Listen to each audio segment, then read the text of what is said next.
Pemirsa, pemeriksaan di Tol Cikarang Barat terus dilakukan petugas di kilometer 31. Sepanjang hari ini, 118 kendaraan melanggar aturan larangan mudik. Dan pemirsa, berikut laporan reporter Armalina dan juru kamera Eri Nugraha. Pemirsa, hari ke-18 dilakukannya aturan pelanggaran mudik Lebaran 2020. Masih terdapat sejumlah kendaraan yang melakukan pelanggaran di Tol Cikarang Barat. Di mana dari data yang kami dapati bahwa hari ini sejak pagi hingga sore tadi terdapat 118 kendaraan yang masih berindikasi akan melakukan perjalanan mudik. Yaitu diantaranya ini terdapat 98 kendaraan pribadi dan 20 kendaraan bus dan juga travel. Dan proses pemeriksaan ini terus berlangsung oleh petugas yang berjaga di kilometer 31 Tol Cikarang Barat. Jika ditemukannya adanya indikasi akan melakukan perjalanan mudik, ini pengendara langsung diminta untuk keluar Tol Cikarang Barat 3 dan memutar balik kembali ke arah Jakarta. Dan selain itu juga terkait peraturan Menteri Perhubungan nomor 25 tahun 2020 tentang pengendalian transportasi selama mudik Lebaran, Menteri Perhubungan ini memberikan kelonggaran transportasi umum antar provinsi beroperasi dengan persyaratan hanya kepada warga yang melakukan perjalanan dinas di sektor bidang tertentu. Sehingga bus dari Pulau Gebang yang melintas dan menggunakan stiker ini diperkenankan melanjutkan perjalanan oleh kepolisian. Dari data yang kami dapati, tadi terdapat satu bus yang diperbolehkan melintas di Tol Cikarang Barat untuk melakukan perjalanan antar kota dikarenakan memiliki izin dengan adanya stiker yang berlambang Dinas Perhubungan di bus tersebut. Dan memang sampai saat ini tidak ada sanksi hukum, hanyalah sanksi diminta untuk memutar balik kembali ke Jakarta. Namun jika ditemukan kendaraan yang masih menyelundupkan penumpang maka akan ditilang dan kendaraannya ini akan ditahan oleh pihak Polda Metro Jaya. Dari Cikarang, Armalina, Eri Nugraha, iNews melaporkan. Sementara itu, Polda Metro Jaya mulai menerapkan sanksi kepada para pemilik travel dan pemudik gelap. 202 kendaraan berplat hitam terjaring dalam operasi yang digelar di 18 pos pantau terpadu.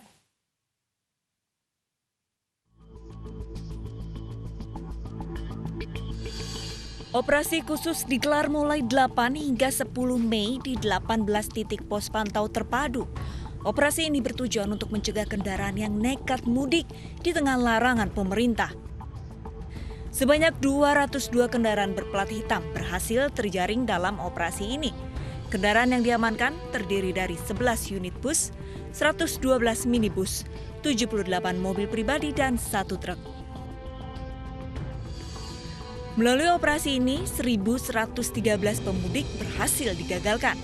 Tujuan pemudik didominasi ke Jawa Barat, Jawa Tengah, dan Jawa Timur.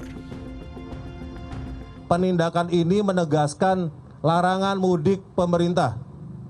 Ya, jadi kalau ada keraguan dari masyarakat, sekali lagi kami sampaikan bahwa mudik tetap dilarang. Jadi penindakan ini menegaskan larangan mudik pemerintah. Kemudian yang kedua, penindakan ini juga merupakan jawaban dari keraguan-keraguan masyarakat yang menilai ada beberapa isu yang menilai Polri main mata dengan pemudik, ada oknum yang menerima sogokan dan sebagainya. Para pengemudi yang terjaring dikenakan pelanggaran terhadap Undang-Undang 308 pasal penyalahgunaan trayek. Ya itu kita kan kalau nggak gitu kita nggak punya uang ya Mbak di kampung. Kita kan nggak ada kerjaan lain. Jadi kita nekat kayak gini biar kita lebaran bisa punya uang. Perekonomian. Ya karena kebutuhan. Lalu ya kalau ya kalau nggak narik sih nggak makan Mbak. Orang mobil. Emang kalau misalnya nggak narik, apa tidak ada penghasilan lain? Nggak ada Pak. Kan semua di bis doang kerjanya. Pos pantau tersebar di jalan tol, arteri, hingga jalan tikus yang kerap dijadikan alternatif oleh para pemudik. Operasi Ketupat Jaya 2020 berlangsung hingga 7 hari setelah Lebaran guna mencegah penyebaran wabah COVID-19. Seorang penumpang KRL di stasiun Bojonggede, Bogor, Jawa Barat menunjukkan hasil reaktif saat tes massal COVID-19 yang digelar hari ini. Dan tidak hanya penumpang KRL saja, pedagang dan petugas pasar juga mengikuti rapid test di Pasar Agung, Depok, Jawa Barat.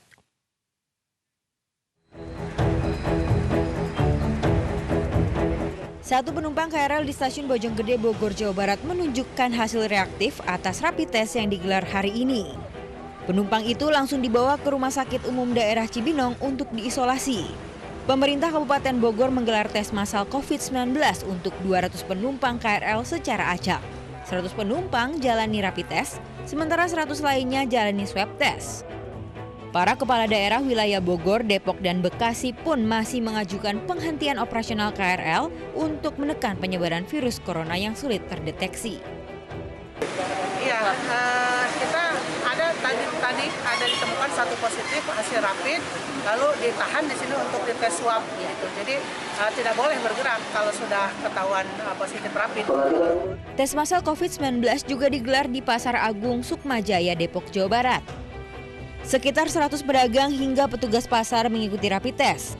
Salah satu pedagang mengatakan dirinya mengikuti tes ini agar mengetahui kondisi kesehatannya karena selama pandemi dirinya tetap berjualan untuk memenuhi kebutuhan hidup.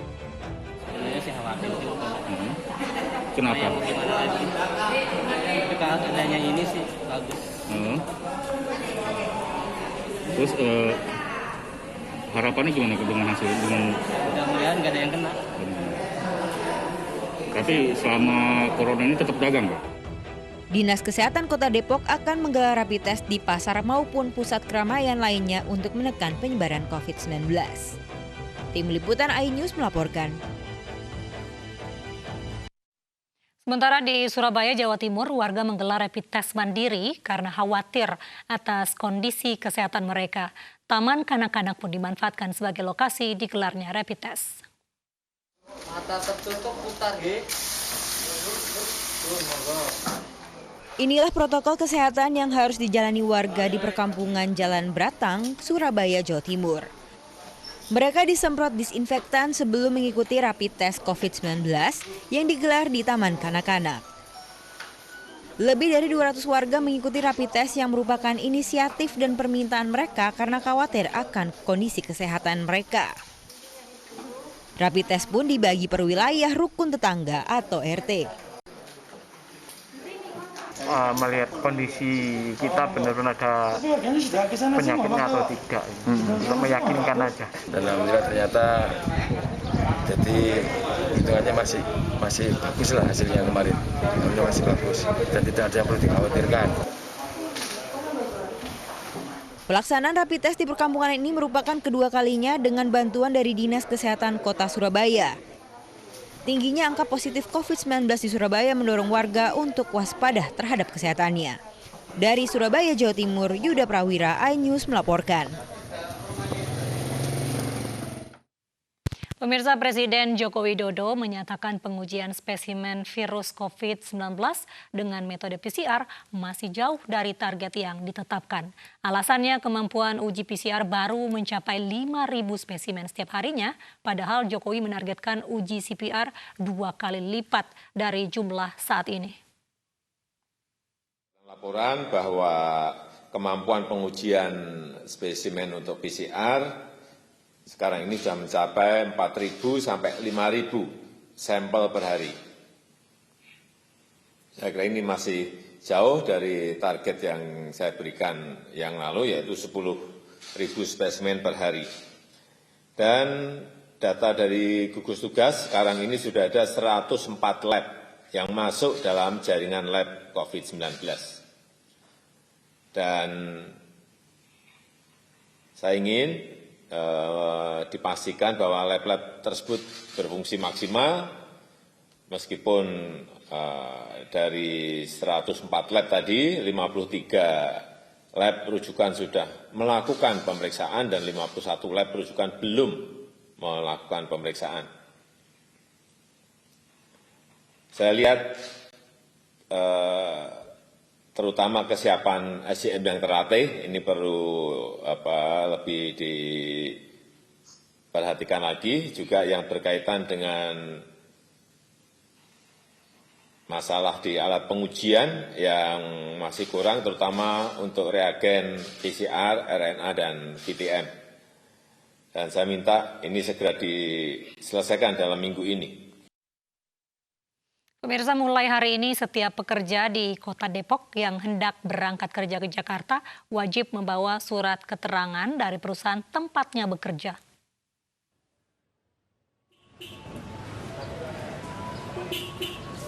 Pelaksanaan pemeriksaan surat keterangan tugas sudah dilakukan sejak Senin pagi oleh petugas gabungan Dishub dan TNI di Stasiun Depok Baru Pancoran Mas Depok, Jawa Barat. Selain dilakukan cek suhu tubuh untuk masuk ke dalam peron, para penumpang KRL juga diminta menunjukkan surat tugas dari tempatnya bekerja masing-masing.